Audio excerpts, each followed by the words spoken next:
ഈശോയ്ക്കും അമ്മ മാതാവിനും 1000 നന്ദി പറയുന്നു. എൻ്റെ പേര് ഷിജി രാജു, എൻ്റെ മകൾ ഹന്ന രാജു. ഞങ്ങൾ പെരുമ്പാവൂർ വല്ലം സെൻറ്റ് തെരേസസ് ഫൊറോന ചർച്ചിൽ നിന്നാണ് വരുന്നത്. ഞാൻ ജനുവരി 8, 2025 ഉടമ്പടി എടുത്തത്. എൻ്റെ മകൾക്ക് വേണ്ടിയാണ് ഞാൻ ഉടമ്പടി എടുത്തത്. എൻ്റെ മകൾക്ക് ഡിസംബർ ക്രിസ്മസിൻ്റെ ആ ദിവസം ഒരു പനി വന്ന് ഞങ്ങൾ പെട്ടെന്ന് ഹോസ്പിറ്റലിൽ കൊണ്ടുപോയി. തൊട്ടടുത്ത ഹോസ്പിറ്റലിലാണ് കൊണ്ടുപോയത്, പെരുമ്പാവൂർ. അവിടെ ചെന്ന് മരുന്നെടുത്ത് വീണ്ടും ഞങ്ങൾ വീട്ടിലേക്ക് പോന്നു. വീട്ടിൽ പോന്ന് വീണ്ടും അവൾക്ക് വയ്യാതെയായി. പെട്ടെന്ന് ആൾ പറയുന്നതൊന്നും സ്ഥിരമല്ലാത്ത പോലെയായി. വീണ്ടും ഞങ്ങൾ ഹോസ്പിറ്റലിൽ കൊണ്ടുപോയി. ആ ഹോസ്പിറ്റലിൽ തന്നെ കൊണ്ടുപോയി അവിടെ അഡ്മിറ്റ് ചെയ്തു. അന്ന് രാത്രിയും ഇവൾ ഇങ്ങനെ പരസ്പര ബന്ധമില്ലാതെ സംസാരിക്കാൻ തുടങ്ങി. അപ്പോൾ ഡോക്ടറെയൊക്കെ വരുത്തി. നേരം വെളുത്ത് ഡോക്ടർ വേറെ ഹോസ്പിറ്റലിലേക്ക് കൊണ്ടുപോകാൻ പറഞ്ഞു. ഒന്നുകിൽ രാജഗിരി അല്ലെങ്കിൽ ലിസിയിലേക്ക് കൊണ്ടുപോകാൻ പറഞ്ഞു. ഞങ്ങൾ പെട്ടെന്ന് തന്നെ ലിസിയിലേക്ക് ആംബുലൻസിലാണ് കൊണ്ടുവന്ന് പെട്ടെന്ന് എത്താനായിട്ട്. ലിസി ഹോസ്പിറ്റലിൽ വന്ന് അവർ പരിശോധിച്ചപ്പോഴൊന്നും മനസ്സിലാകുന്നില്ല. ഇപ്പോഴും സംസാരിക്കുന്നുണ്ട്, പക്ഷേ അവൾ പറയുന്നത് എന്താണെന്ന് അവൾക്ക് അറിയാൻ പാടില്ല. അങ്ങനെ അവർ MRI ചെയ്തു. MRI ചെയ്തപ്പോഴാണ് മനസ്സിലായത് ആഡം എന്ന് പറയുന്ന ഒരു അസുഖം, ADEM, അതായത് തലച്ചോറിനും സ്പൈനൽ കോഡിനും ബാധിക്കുന്ന ഒരു അസുഖമാണ്. അത് രണ്ടും ഇവൾക്ക് നന്നായിട്ട് ബാധിച്ചു. സ്പൈനൽ കോഡിന് ബാധിച്ചത് കൊണ്ടാണ് പെട്ടെന്ന് ആൾ ഫ്ലാറ്റായത്, അതായത് പാരലൈസ്ഡ് ആയിപ്പോയി. പിന്നെ സംസാരിക്കാൻ പറ്റില്ല, കൈയും കാലമൊന്നും അനക്കാൻ പറ്റാത്തൊരവസ്ഥയിലേക്ക് മോളെ കൊണ്ടുപോയി. അങ്ങനെ മോളെ ICU വെൻറ്റിലേറ്ററിൽ കണക്ട് ചെയ്തു. കാരണം പെട്ടെന്ന് എപ്പോൾ എന്തെങ്കിലും സംഭവിക്കുകയോ ഇല്ലയോ എന്ന് അറിയാൻ പാടില്ലാത്തതുകൊണ്ട് വെൻറ്റിലേറ്ററും കണക്ട് ചെയ്തു. പീഡിയാട്രിക് ICUയിൽ അവളെ കയറ്റി. എൻ്റെ ഹസ്ബൻഡിൻ്റെ ചേട്ടൻ്റെ വൈഫ് ഇവിടെ വന്ന് ഉടമ്പടി എടുത്തിട്ടുണ്ടായിരുന്നു. ചേച്ചി കാശുരൂപം കൊണ്ടുവന്ന് ഞങ്ങളുടെ കയ്യിൽ തന്നു. ഞാനും ചേട്ടന് കാശുരൂപം വെച്ച് നേരം വെളുക്കുന്നവരെ പ്രാർത്ഥിക്കുമായിരുന്നു. മോളുടെ അടുത്ത് കൊണ്ടുപോയി പ്രാർത്ഥിക്കും. അപ്പോൾ ഡോക്ടർ പറഞ്ഞത് ഈ അസുഖത്തിന് 6 മാസം, ചിലപ്പോൾ 1 വർഷം വരെ ഇങ്ങനെ പാരലൈസ്ഡ് ആയിട്ട് കിടക്കും. ചിലപ്പോൾ പെട്ടെന്ന് റിക്കവറായി പോരുകയും ചെയ്യും. നമുക്ക് 3, 5 ഈ ദിവസങ്ങളിലാണ് നമുക്ക് ഏകദേശം ഇവൾക്ക് ഇങ്ങനെ പെട്ടെന്ന് വ്യത്യാസങ്ങൾ വരുന്നുണ്ടോ എന്നറിയാൻ പറ്റുള്ളൂ. അതുപോലെ തന്നെ മെഡിസിനോടൊക്കെ റിയാക്റ്റ് ചെയ്യണം. MRIയുടെ റിസൾട്ട് വന്ന് അന്ന് തന്നെ മെഡിസിൻ ചെയ്യാൻ ഡോക്ടർ പറഞ്ഞു. അപ്പോൾ മെഡിസിനൊക്കെ ഭയങ്കര കോസ്റ്റിലാണ്. അപ്പോൾ ഡോക്ടർ വെച്ച് നിങ്ങളെ കൊണ്ട് സാധിക്കുമോ, ഇത് നല്ല കോസ്റ്റ്ലിയുള്ള മരുന്നുകളാണെന്ന് വെച്ചു. അപ്പോൾ കാശിൻ്റെ കാര്യം നോക്കണ്ട, ഡോക്ടർ അത് ചെയ്തോ എന്ന് പറഞ്ഞു. അങ്ങനെ മരുന്നുകൾ സ്റ്റാർട്ട് ചെയ്തു. പക്ഷേ ഒന്നിനോട് ഇവൾ പ്രതികരിക്കുന്നുണ്ടായില്ല. ആളെ ഇടയ്ക്ക് കണ്ണു തുറക്കുമെങ്കിലും നമ്മളൊന്നും മനസ്സിലാവോ, അങ്ങനെയൊന്നും ഇല്ലാത്ത ഒരവസ്ഥയിലേക്ക് പോയി. ഈ ചേച്ചി നന്നായി കാശുരൂപം വെച്ച് ഞങ്ങൾ എന്നും പ്രാർത്ഥിക്കും. ഓരോ ദിവസം നേരം വെളുക്കുമ്പോൾ ഞങ്ങൾ മോൾക്ക് വല്ല വ്യത്യാസമുണ്ടോ എന്ന് നോക്കും. പക്ഷേ ഡോക്ടർ പറയും ഒരു വ്യത്യാസമില്ല, അങ്ങനെ തന്നെയാണ് എന്ന് പറയും. അങ്ങനെ 3 ദിവസം കഴിഞ്ഞു. അപ്പം ചേട്ടൻ്റെ മകൾ ഡോക്ടറാണ്. അപ്പോൾ പറഞ്ഞു നമുക്കിനി ഇവിടെ കിടത്തണോ, രാജഗിരിയിലേക്ക് കൊണ്ടുപോകാം എന്ന് പറഞ്ഞു. അപ്പോൾ ചേട്ടൻ്റെ മോള് മറ്റ് ഡോക്ടർമാരായിട്ട് കോണ്ടാക്ട് ചെയ്തു. അപ്പോൾ പറഞ്ഞു എവിടെ ചെന്നാലും ഈ ട്രീറ്റ്മെൻറ്റാണ്, ഇത് കുറച്ച് ദിവസം കിടക്കും, ചിലപ്പോൾ മോള് റിയാക്റ്റ് ചെയ്യണം. പിന്നെ ഈ ഒരു അവസ്ഥയിൽ വെൻറ്റിലേറ്റർ കണക്ഷനോടുകൂടി മോളെ വേറെ ഹോസ്പിറ്റലിലേക്ക് മാറ്റാൻ സാധിക്കില്ല, അതുകൊണ്ട് നമുക്കിവിടെ തന്നെ തുടരാമെന്ന് പറഞ്ഞു. അങ്ങനെ ഞങ്ങൾ അവിടെ തന്നെ 3 ദിവസം ഞങ്ങൾ പീഡിയാട്രിക് ICUയിൽ കിടന്നു. അതിന് ശേഷം ഇവൾക്ക് ഇനി എയർബെഡിൽ കിടത്തണം. അപ്പോൾ അതുകൊണ്ട് ന്യൂറോ ICUയിലേക്ക് മാറ്റി. ആ മാറ്റുന്ന സമയത്ത് അവിടെ ചാപ്പലുണ്ട്. അപ്പോൾ ഞാൻ നിത്യാരാധന കേന്ദ്രമുള്ള, അപ്പോൾ എപ്പോഴും ഞാൻ അവിടെ പോയിരുന്നാണ് പ്രാർത്ഥിക്കുന്നത്. ഞാൻ മോളുടെ അടുത്തേക്ക് എപ്പോഴും ICUയിലായതുകൊണ്ട് നമ്മൾ കയറ്റില്ലല്ലോ. അപ്പോൾ അവിടെ ഇരുന്നാണ് എപ്പോഴും ഞാൻ ഇരിക്കാറ്. അപ്പോൾ ആ പീഡിയാട്രിക് ICUന്ന് മാറ്റിയപ്പോൾ ഓൾറെഡി ഞാൻ പോയില്ല മോളെ ഇറക്കണത് കാണാനായിട്ട്. അതിനെ ന്യൂറോ ICUയിലേക്ക് മാറ്റി. അപ്പോൾ ഞാൻ എല്ലാവരും എന്നോട് പറഞ്ഞു മാതാവിൻ്റെ അടുത്ത് പോയി ഉടമ്പടി എടുക്കും, മോൾക്ക് വ്യത്യാസം വരും എന്ന് പറയും. അപ്പോൾ ഞാൻ പറഞ്ഞു എനിക്കൊരു ചെറിയൊരു വ്യത്യാസം മുകളിൽ കാണിച്ചാൽ ഞാനിവിടെ വന്ന് ഉടമ്പടി എടുത്തേക്കാം അങ്ങനെ പറഞ്ഞു. അങ്ങനെ ന്യൂറോ ICUയിലേക്ക് മാറ്റിയതിന് ശേഷം 2 ദിവസം കഴിഞ്ഞ് അപ്പോൾ ഡോക്ടർ പറഞ്ഞു എപ്പോഴും നമ്മൾ മകളെ വിളിച്ചുകൊണ്ടിരിക്കണം, കാരണം വിളിച്ച് അവളൊരു അനങ്ങിയാലാണ് അവൾക്ക് ഇങ്ങനെ ബോധം വരുള്ളൂ, എപ്പോഴും സെഡേഷനിലാണ്. അങ്ങനെ ഞാൻ ഒരു 5 ദിവസം കഴിഞ്ഞപ്പോൾ വിളിച്ചപ്പോൾ അവൾ പെട്ടെന്ന് ഇങ്ങനെ റിയാക്ട് ചെയ്തു, എന്നെ കണ്ടു. ആ ഒരു ഇതിൽ അവൾ ഒത്തിരി കരഞ്ഞു, അതുപോലെ തന്നെ ഞാനും കരഞ്ഞു. പക്ഷെ അതൊരു നിമിഷം മാത്രം, പിന്നെ അത് അവൾക്ക് അതിൽ ഓർമ്മയോ അങ്ങനെയൊന്നുമില്ല. അപ്പോൾ തന്നെ ഞാൻ ചേച്ചിയോട് പറഞ്ഞു നമുക്ക് വന്ന് ഉടമ്പടി എടുക്കാം. അങ്ങനെ പിറ്റേ ദിവസം വന്ന് ഞാനും ചേച്ചിയോടെ വന്ന് ഉടമ്പടി എടുത്തു. ഉടമ്പടി എടുത്ത് ഹോസ്പിറ്റലായതുകൊണ്ട് നമുക്ക് പ്രാർത്ഥിക്കാനും ഇതൊക്കെ വെച്ച് ബുദ്ധിമുട്ടാണ്. പക്ഷേ ഞങ്ങളൊരു റൂം എടുത്തിട്ടുണ്ടായിരുന്നു. അവിടെ ഞാനും ചേട്ടനും രാത്രി പോയി തിരികെ എത്തിച്ച് പ്രാർത്ഥിക്കുമായിരുന്നു. രാവിലെയും വൈകിട്ടും അവിടുത്തെ ചാപ്പലിൽ കുർബാനയും കൂടുമായിരുന്നു. എപ്പോഴും നമ്മൾ ICUയിലേക്ക് കടത്തില്ലല്ലോ.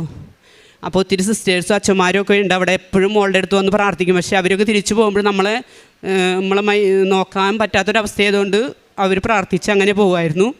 എല്ലാവരും മോൾക്ക് വേണ്ടി പ്രാർത്ഥിക്കും, കാരണം പെട്ടെന്ന് അങ്ങനെ ഒരു അവസ്ഥ വന്നതുകൊണ്ട്. ഞാൻ ഉടമ്പടി എടുത്ത് പിറ്റേ ദിവസം അവിടെ ചെന്ന് ഞാൻ മോളോട് വീട്ടിൽ ചെന്ന് പറഞ്ഞു. അവൾക്ക് ഓർമ്മയൊന്നുമില്ല, എന്നാലും പറഞ്ഞു ഞാൻ മാതാവിൻ്റെ ഉടമ്പടി എടുത്തിട്ടുണ്ട്, മോൾക്ക് ഒരു കുഴപ്പം വരത്തില്ല, മാതാവ് ഇനി മോൾ പേടിക്കേണ്ട, മാതാവ് മോൻ്റെ കൂടെ തന്നെ ഉണ്ടെന്ന് പറഞ്ഞു. അങ്ങനെ ഉടമ്പടി വസ്തുക്കൾ വെച്ച് ഞാൻ എന്നും തൈലമൊക്കെ പൂശി പ്രാർത്ഥിക്കായിരുന്നു. ഉപ്പ് ഇവളുടെ ഐസി ബെഡിൽ വിതറായിരുന്നു. അങ്ങനെ അവൾ പതിയെ വലത്ത് കൈ ആദ്യം അനക്കി, അത് കഴിഞ്ഞ് ഇടത്തെ കാലും അനക്കി. അപ്പോൾ ഡോക്ടർ പറഞ്ഞു കുറച്ച് ദിവസം അവൾ വ്യത്യാസം വരുത്തുന്നുണ്ട്, കുഴപ്പമില്ല, നമുക്ക് മുന്നോട്ട് പോയപ്പോൾ അവൾ മരുന്നിനോടൊക്കെ പ്രതികരിച്ചു തുടങ്ങി, ഇവൾ റിക്കവറായി പോരുന്നുണ്ട് എന്ന് പറഞ്ഞു. അത് കഴിഞ്ഞപ്പോൾ ഇവളുടെ മുഖത്താണ് മൊത്തം ട്യൂബുകളൊക്കെ ഘടിപ്പിച്ചിരുന്നത്. അപ്പോൾ അത് മാറ്റാൻ വേണ്ടിയിട്ട് റെറ്റ്യൂസ്മി എന്ന് പറഞ്ഞ സംഭവം തൊണ്ടയിൽ ചെയ്തു. അതായത് തൊണ്ടയിൽ നേരിട്ട് വെൻറ്റിലേറ്ററും ഓക്സിജൻ ട്യൂബൊക്കെ പിടിപ്പിച്ചു. അതുകൊണ്ട് പിന്നെ ഇനി അവൾ പിന്നെ സംസാരിക്കില്ല. ഇനി അത് അടച്ചാൽ മാത്രമേ അവൾക്ക് സംസാരിക്കാൻ പറ്റുള്ളൂ. എന്നിട്ട് തൈലമൊക്കെ പറ്റി എല്ലാ ദിവസവും പ്രാർത്ഥിച്ചതിൻ്റെ ഒരു 2-3 ദിവസം കഴിഞ്ഞപ്പോഴേക്കും ഇവളെ പതിയെ കസേരയിൽ പിടിച്ചെഴുപ്പിച്ചിരുത്തി. അവിടുത്തെ സിസ്റ്റേഴ്സ് നഴ്സുമാർ എഴുന്നേൽപ്പിച്ചിരുത്തി. അപ്പോൾ പതിയെ ഇരിക്കെങ്കിലും നമ്മൾ സപ്പോർട്ട് കൊടുക്കണം, അല്ലെങ്കിൽ അവൾ ഇഴുകി താഴെ പോകുമായിരുന്നു. അത് കഴിഞ്ഞപ്പോൾ ഡോക്ടർ പറഞ്ഞു ഇത് കൊച്ചല്ലേ, അതുകൊണ്ട് നമ്മൾ ഒരുപാട് നാളും വെയിറ്റ് ചെയ്ത് കഴിഞ്ഞാൽ പറ്റില്ല, അപ്പോൾ നമുക്ക് വേഗം തന്നെ അടുത്ത കോഴ്സ് തുടങ്ങും. ഒരു പ്ലാസ്മ ഫെറിസ് എന്ന് പറഞ്ഞൊരു ഡയാലിസിസ് ഉണ്ട്. അത് ബ്ലഡ് നമ്മുടെ ശരീരത്തിൽ നിന്ന് വലിച്ചെടുത്തിട്ട് പുതിയ ബ്ലഡ് കയറ്റുന്ന ഒരു പ്രോസസ്സാണ്. അപ്പോൾ ഞാൻ ഡോക്ടറോട് പറഞ്ഞു വേണ്ട, അത് കയറ്റേണ്ട, മാതാവ് അവളെ നടത്തിച്ചോളും, അത് ഇത്തിരി റിസ്ക് പിടിച്ചതാണ്, കാരണം ലിവറിനൊക്കെ ചിലപ്പോൾ കോംപ്ലിക്കേഷൻ വരും, അപ്പോൾ അത് വേണ്ട എന്ന് പറഞ്ഞു. അപ്പോൾ അന്ന് തന്നെ ഞാൻ ചേച്ചിയോട് പറഞ്ഞു നമുക്ക് അച്ഛനെ വിളിച്ച് നോക്കാം, അച്ഛനെ നാളെ കാണാൻ പറ്റുമോ. അങ്ങനെ ഞങ്ങൾ വിളിച്ച് നോക്കി പറഞ്ഞു കുഴപ്പമില്ല, അച്ഛനെ വന്ന് കാണാം, ഫോട്ടോ കൊണ്ടുവരണമെന്ന് പറഞ്ഞു. പക്ഷേ വെൻറ്റിലേറ്ററിൽ കിടന്ന ഫോട്ടോ ഞങ്ങൾക്ക് അവിടെ നിന്ന് കിട്ടിയില്ല. എങ്കിലും ഞങ്ങളിവിടെ വന്നു. ഇവിടെ വന്നപ്പോൾ ഇവർ ഫോട്ടോ വേണമെന്ന് പറഞ്ഞതുകൊണ്ട് ഞാൻ മോളെ അഡ്മിറ്റ് ആക്കിയപ്പോൾ ജസ്റ്റ് ഒരു ഫോട്ടോ എടുത്തിട്ടുണ്ടായിരുന്നു. ആ ഫോട്ടോ കൊടുന്ന് ഞാൻ അച്ഛനെ കണ്ട് പ്രാർത്ഥിച്ചു. അങ്ങനെ അച്ഛൻ കൈവയ്പ്പ് സൂക്ഷിച്ച് പ്രാർത്ഥിച്ചു. അപ്പോൾ ഞാൻ പറഞ്ഞു മോള് സംസാരിച്ചിട്ടില്ല. അപ്പോൾ അച്ഛൻ എന്നെ ഇങ്ങനെ കണ്ണടച്ച് കാട്ടി അങ്ങനെ എനിക്ക് കാശ് രൂപ അച്ഛൻ പ്രാർത്ഥിച്ചു തന്നു. അത് ഞാൻ കൊണ്ടുവന്ന് ഇവളുടെ കൊന്തയിൽ കയ്യിലിടിക്കാൻ പറ്റുള്ളൂ. ആ കയ്യിലിടിച്ച് ഇതിന് പിറ്റേ ദിവസം തന്നെ ഡോക്ടർ രാവിലെ റൗണ്ട്സിന് വന്നപ്പോൾ പറഞ്ഞു നമുക്ക് പ്ലാസ്മ ഫെറിസ് ഡയാലിസിസ് വേണ്ട, മോള് കാലനക്കുന്നുണ്ടെന്ന് പറഞ്ഞു. അങ്ങനെ പിന്നെ അവൾ ഒരാഴ്ച കഴിഞ്ഞപ്പോഴത്തേക്കും പെട്ടെന്ന് എനിറ്റിരിക്കാനും നമ്മൾ സഹായം ഉണ്ടെങ്കിലും കൈയും കാലൊക്കെ അനക്കാനും തുടങ്ങി. പിന്നെ 27 ദിവസം ഞങ്ങൾ ICU വെൻറ്റിലേറ്ററിൽ കിടന്നു. പിറ്റേ ദിവസം ഞങ്ങൾ റൂമിലേക്ക് കടത്തിയപ്പോൾ തന്നെ ഞങ്ങൾ ഒപ്പം അവളെ 2 കൈയും പിടിച്ച് നടത്തിക്കാനും ഇതിനൊക്കെ നോക്കി. പെട്ടെന്ന് മാതാവ് ഓരോ അനുഗ്രഹങ്ങളാണ് മോൾക്ക് ചെയ്തിട്ടുണ്ട്. പിന്നെ മോൾക്ക് ഓർമ്മ വന്നപ്പോൾ തുടങ്ങി മോള് മാതാവിനെ കുറിച്ച് പ്രാർത്ഥിക്കാനും ഞങ്ങളോട് ചോദിക്കാനും. അപ്പോൾ ഞാൻ എപ്പോഴും പറയും മോളെ മാതാവ് കൂടെയുണ്ട്, മോള് പേടിക്കണ്ട, നമുക്ക് ഇത്രയും തന്നില്ലേ, ഇനി മാതാവ് മോളെ നടത്തിച്ചോളും. പിന്നെ മോളെ SSLC ആയിരുന്നു കഴിഞ്ഞ വർഷം. അപ്പോൾ SSLC എഴുതാൻ പറ്റുമോ ഇല്ലെന്ന് അറിയില്ല, കാരണം പാരലൈസ്ഡ് കൈയൊന്നും അനങ്ങില്ല, വലത്തെ കൈ അനങ്ങുന്നെങ്കിലും എഴുതുമ്പോൾ പേരൊന്നും ശരിയാവുന്നില്ല. അപ്പോൾ മിസ്സ് പറഞ്ഞു സാരമില്ല, നമുക്ക് എന്തായാലും അപ്ലൈ ചെയ്യാം, സ്ക്രൈബ് വെച്ച് എഴുതുന്നുണ്ടെങ്കിൽ എഴുതട്ടെ, കൊല്ലം കളയണ്ട എന്ന് പറഞ്ഞു. അപ്പോൾ ഇവൾക്ക് റിക്കവർ ആയതിനു ശേഷം ഇവൾ പറയും ഞാൻ തന്നെ SSLC എഴുതുമ്പോൾ എൻ്റെ പരീക്ഷ ആരും എഴുതണ്ട, എനിക്ക് പറ്റാവുന്ന രീതിയിൽ ഞാൻ എഴുതും, എനിക്ക് മാതാവ് ഇത്രയും തന്നില്ല, അനുഗ്രഹം കൂടി എനിക്ക് മാതാവ് തരും. ഞങ്ങൾ അവിടെ നിന്ന് ഡിസ്ചാർജ് ചെയ്തു. 1 മാസം കറക്റ്റ് ഞങ്ങൾ പിറ്റേ ദിവസം ഞങ്ങൾ വീട്ടിൽ നിന്ന് ഡിസ്ചാർജ് ചെയ്ത് വീട്ടിലേക്ക് പോകുന്നു. അപ്പോൾ ഞാൻ മാതാവിനോട് ഇങ്ങനെ പ്രാർത്ഥിച്ചോളൂ, എനിക്ക് ഹോസ്പിറ്റലിൽ നിന്ന് പോകുമ്പോഴത്തേക്കും എൻ്റെ മോള് പരമാവധി നടക്കാൻ കഴിയണം, ഞങ്ങളോട് സഹായിച്ചെങ്കിലും മകൾ നടക്കണം, അതേപോലെ സംസാരിക്കണം. അപ്പോൾ ഇവൾക്ക് ഈ തൊണ്ടയിൽ ഇത് ചെയ്തുകൊണ്ട് ഡോക്ടർ അത് അടച്ചാൽ മാത്രമേ സംസാരിക്കാൻ പറ്റുള്ളൂ എന്ന് പറഞ്ഞു. പക്ഷേ ഇവൾ പെട്ടെന്ന് റിക്കവർ ആയത് കണ്ടിട്ട് ഡോക്ടർ പറഞ്ഞു നമുക്കത് അടയ്ക്കാം, അവൾക്ക് കുഴപ്പമില്ല. എൻഡോസ്കോപ്പി ചെയ്യാൻ നോക്കിയപ്പോൾ അവൾ സമ്മതിച്ചില്ല. അങ്ങനെ ഡോക്ടർ നേരിട്ട് ഭക്ഷണം കൊടുത്തു, അവളത് കഴിച്ചു, അന്ന് തന്നെ അത് അടയ്ക്കുകയും ചെയ്തു. പിന്നെ അവൾ ഭക്ഷണം കഴിച്ചു തുടങ്ങി. അപ്പോൾ 1 മാസം ട്യൂബിക്കോടെ ആയിരുന്നു ഭക്ഷണം, വേറെ ഒന്നും തന്നെ അവൾ ഭക്ഷിച്ചിട്ടില്ല. പിന്നെ ഇത് അടച്ച പിന്നെ അവൾക്ക് ചെറുതായിട്ട് കഞ്ഞി കൊടുക്കും. പിന്നെ അവൾ സംസാരിച്ചു. അപ്പോൾ അത് അടച്ചപ്പോൾ തന്നെ അവൾ സംസാരിച്ചു. പിന്നെ വേറെ കുഴപ്പമൊന്നുമില്ല. അങ്ങനെ ഞങ്ങൾ വീട്ടിൽ ചെന്ന് 1 മാസം ഞങ്ങൾ ICUയിൽ കിടന്നിട്ടാണ് ഞങ്ങൾ വീട്ടിലേക്ക്. അപ്പോൾ ഡോക്ടർ പറഞ്ഞത് 6 മാസം പിന്നെ അഥവാ അല്ലെങ്കിൽ നമ്മൾ പാലിയേറ്റീവിൽ പോകണം, പാലിയേറ്റീവ് കിടത്തി ഇവളെ നോക്കണം, ചിലപ്പോൾ 1 വർഷം കിടക്കേണ്ടി വരും, കാരണം മോളുടെ അവസ്ഥ കണ്ടിട്ട് അങ്ങനെയാണ് എന്ന് പറഞ്ഞു. പക്ഷേ ഡോക്ടർ തന്നെ അതിശയിച്ചു പോയി, ഇങ്ങനെ ഒരു കേസ് തന്നെ അവിടെ വന്നിട്ടില്ല. ഇതിന് മുമ്പ് 3-5 കേസുകൾ ഇങ്ങനെ പിള്ളേർക്ക് വന്നിട്ടുണ്ട്, അത്ര അധികം വരണ അസുഖമല്ല അത്. പക്ഷേ ആ പിള്ളേർ ചിലവരൊക്കെ പെട്ടെന്ന് റിക്കവറായി, ചിലവർ ഇങ്ങനെ ഇപ്പോഴും ഇതുണ്ട്. ഈ മോള് പക്ഷേ ഒരിക്കലും ഞങ്ങൾ പ്രതീക്ഷിക്കാത്തൊരു അത്ഭുതമാണ് നടന്നതാണ്.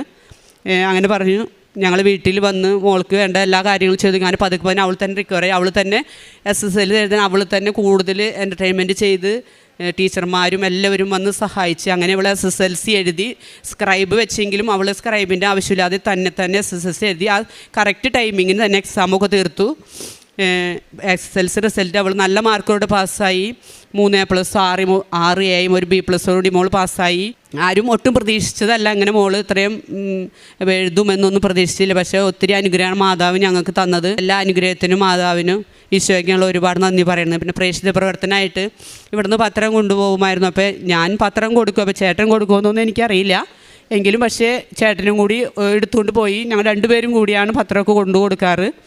പിന്നെ നമ്മളെ കൊണ്ട് പറ്റുന്ന വിധത്തിൽ വയ്യാണ്ട് കിടക്കുന്നവർക്ക് സഹായിക്കുക, അവർക്ക് ഭക്ഷണം കൊടുക്കും. പിന്നെ വയ്യാണ്ട് കിടക്കുന്ന അവിടെയൊക്കെ പോയി അവർക്ക് വേണ്ടി ഭക്ഷണം ഉണ്ടാക്കി കൊടുക്കുക, അവരെ കാണുകയൊക്കെ ചെയ്യാറുണ്ടായിരുന്നു. അത്രയും വലിയ അനുഗ്രഹം തന്ന അമ്മ മാതാവിനും ഈശോയ്ക്കും ഞങ്ങൾ ഒത്തിരി നന്ദി പറയാറുണ്ട്. പിന്നെ ഈ ലോകം മുഴുവൻ ഒത്തിരി, കാരണം മോളുടെ ഇത് ഒത്തിരി വൈറലായതായിരുന്നു. അപ്പോൾ എല്ലാവരും തന്നെ ഞങ്ങൾക്ക് വേണ്ടി ഒത്തിരി പ്രാർത്ഥനയിലായിരുന്നു. ആ പ്രാർത്ഥന ഒന്നുകൊണ്ടും മാതാവിൻ്റെ അനുകൊണ്ടും വന്നുകൊണ്ടും മാത്രമാണ് ഞങ്ങൾക്ക് മോളെ കിട്ടിയത്. അല്ലെങ്കിൽ ഒരിക്കൽ പോലും ആരും തന്നെ പ്രതീക്ഷിച്ചല്ല മോളെ നമുക്ക് തിരിച്ച് കിട്ടുമെന്ന്. പിന്നെ അതുപോലെ തന്നെ നമുക്ക് സാമ്പത്തിക സഹായം ഒത്തിരി കോസ്റ്റ്ലി ആയിരുന്നു പറഞ്ഞു. പക്ഷെ നമ്മുടെ കയ്യിൽ അതൊന്നും ഉണ്ടായിരുന്നില്ല. പക്ഷെ ഓരോ ദിവസം ബില്ലടയ്ക്കുന്ന സമയം വരുമ്പോഴത്തേക്കും നമുക്ക് എവിടെ നിന്നെങ്കിലും പൈസ കിട്ടുമായിരുന്നു. അങ്ങനെ 2 ദിവസം കൂടുമ്പോൾ ബില്ലടയ്ക്കണമായിരുന്നു. അങ്ങനെ കൃത്യമായിട്ട് നമ്മൾ അതും അടച്ചു പോന്നിരുന്നു. അത്രയും വലിയ സഹായം അനുഗ്രഹം നമുക്ക് മാതാവ് ഒക്കെ ചെയ്യിക്കാറുണ്ട്. അതുപോലെ ICUയിൽ കിടക്കുന്ന മക്കളായാലും ഇവളുടെ സ്കൂളിലെ പ്രിൻസിപ്പളായാലും ഒത്തിരി അനുഗ്രഹം. പ്രിൻസിപ്പൾ പറയുമായിരുന്നു, നമുക്ക് നമ്മുടെ സ്വന്തം നല്ലല്ലോ മകൾ, നമുക്ക് ഈശോ തന്ന മകളല്ലേ, അപ്പോൾ ഈശോ നോക്കിക്കോളും, നമ്മൾ പ്രാർത്ഥിച്ചാൽ മതി. അങ്ങനെ പ്രിൻസിപ്പൾ എപ്പോഴും പറയുമായിരുന്നു. എല്ലാവർക്കും ഇത്രയും അനുഗ്രഹം മാതാവിന് ഈശോയ്ക്ക് ഞങ്ങൾ ഒത്തിരി നന്ദി പറയും. ഞാൻ ബെഡ് റിഡൻ ആയിരുന്നപ്പോൾ അമ്മ കൈമയും കാലുമയും ഒക്കെ എപ്പോഴും തൈലം പൂശി പ്രാർത്ഥിക്കുമായിരുന്നു. അതുപോലെ തന്നെ SSLC ഒന്നും എഴുതാൻ പറ്റുമെന്ന് ഞാൻ ഒരിക്കലും പ്രതീക്ഷിച്ചില്ല. എങ്കിൽ കൂടി എനിക്ക് നല്ല മാർക്കോട് കൂടി പാസ്സാകാൻ പറ്റി. ഇത്രയും അനുഗ്രഹം നൽകിയ ഈശോയ്ക്കും മാതാവിനും 1000 നന്ദി.